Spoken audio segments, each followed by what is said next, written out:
So right now I want to talk about a series of questions which you can ask yourself. Like, I won't give you specific questions, I will just give you the examples. And every time you go through, I don't know, a tough situation or a decision which you have to make, and the consequences can be high, or maybe it's like a daily choice which you make every single day. So it could be like what you will eat for breakfast, or what you will wear for the day ahead of you, or if you will talk to that girl which you see in front of you, and like those daily situations. And these questions which you can ask yourself will help you go through them, or will help you to actually make that decision, so that you won't regret not taking action, basically. And so a simple question to ask right off the bat could be like, how will this action make my day look different? Or how will my day look like if I will take this like specific action? And so it could be, if I will eat only eggs without any pastry, like how will my day look like afterwards? Or how will my day look like if I were to speak to that girl that I see in front of me? And these questions will like make it easier for you to rationalize how or what could possibly go well in this situation, what could go well in a good direction for you if you were to make that decision or that choice. So these questions are here to help you make a decision, to make it much more simpler.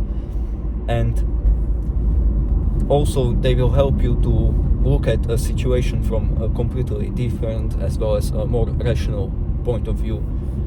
And so whenever, for example, in the morning, you can ask yourself a simple question right away when you wake up, like what will happen, or how different will my day be if I will wake up right away and I won't hit the snooze button. And these questions will make you wonder, like, how different will your day look like if you will take that certain action. And that anticipation of the different outcome will kind of like make you want to take the different choice, like the good one, because most of the time the one which we know is right, we don't really want to do it because it's difficult, it's unpleasant, it's stressful,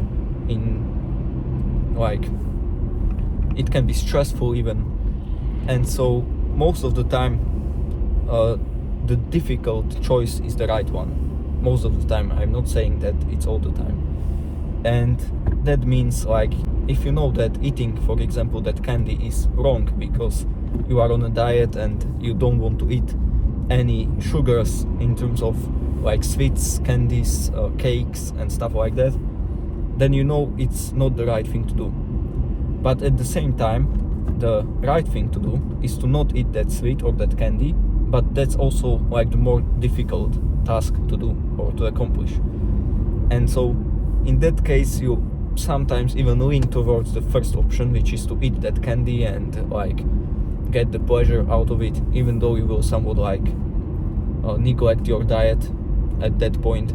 But when you ask yourself the question of like, how will I feel about myself, or how will my day look like if I will eat that, or if I won't eat that candy instead of eating it? Because most of the time, since the bad choice is the easier one, we tend to choose the easier one, which is the bad choice. That means that the most decisions that we make are the bad ones.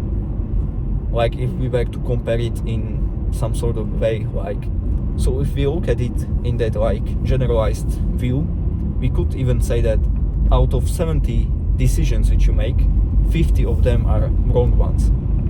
And wrong ones in the sense like, and I'm talking usually about like the small decisions. So like, if you will eat that candy or not, since I have already said this example, I will use it again. Or if you will speak to that girl, you end up not speaking to her most of the time, even though the right decision is to speak to her. Because usually like any kind of bad outcome from speaking to a random girl is usually not even that bad. And so in that situation, it's definitely the right choice to speak to her, because it will boost your confidence, you will feel great about yourself because you have done something that was stressing you out, something that was like full of fear, or that was evoking fear in you, and you have done it anyways, it will naturally boost like your confidence levels as well as self-trust, which is very important. And just to explain it in much more simpler way, so that you can understand it actually and not just hear me blabbing about some random stuff, is that from the examples which I have told you about, is that most of the time we actually make the bad decision. And so in those kinds of situations, when you are about to make a decision, since we know that most of the time we make the wrong decision, then before you make any kind of choice, any kind of decision, ask yourself any kind of simple question. You can find like one specific question which you will ask yourself whenever you are in that sort of situation, but maybe it's better to have many different questions at your disposal, so that you can use them at every kind of specific situation or decision making process that you go through throughout your days. And ask yourself a question like, since I was already talking about the candy example, like how will my day go, or how will I feel about myself if I won't eat that candy, or how will my day look like if I won't eat that candy and, I don't know, eat nothing or eat something much more healthier. Or in terms of socializing, like what will happen, or what if this time I went and talked to that girl, like how would it turn out different if this day I decided to do that sort of thing. Because we can usually like recall many situations or many days when we haven't done what we wanted to do because we were afraid or scared, and in that case asking these questions can be very helpful. And that's actually all I wanted to talk about in this video. So hopefully it was valuable. I'm definitely in a different environment than I'm usually in, but I had a strong burnout and I needed somehow to change my environment a bit, change things up a little bit. Since I dislocated my knee, I couldn't have like the original type of videos which I was recording at the beginning of starting this channel, and so I wanted to make something more like movement based. Since I am in the car, you can tell what I mean by movement based, because I hate talking or making talking head videos when I'm not moving at all, or not walking at least.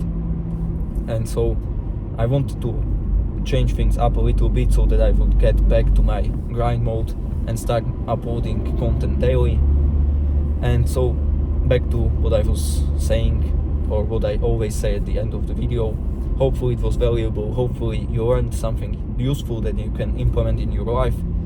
And if you want to learn something else, I can't point with my finger, the video will pop up, you can click on it and learn something new.